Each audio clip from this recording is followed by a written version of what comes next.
You ask Tiger to solve. This deals with linear equations with one unknown. The final result is x equals 3. Let's solve it step by step. Group all x terms on the left side of the equation. Subtract 2x from both sides. Group like terms.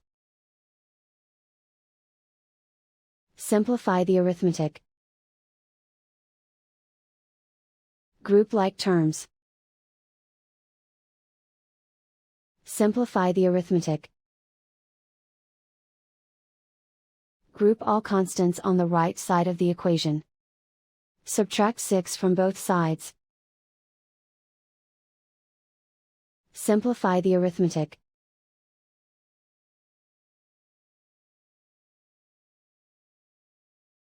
Isolate the x. Divide both sides by 3. Simplify the fraction. Find the greatest common factor of the numerator and denominator. Factor out and cancel the greatest common factor. And so the final result is x equals 3.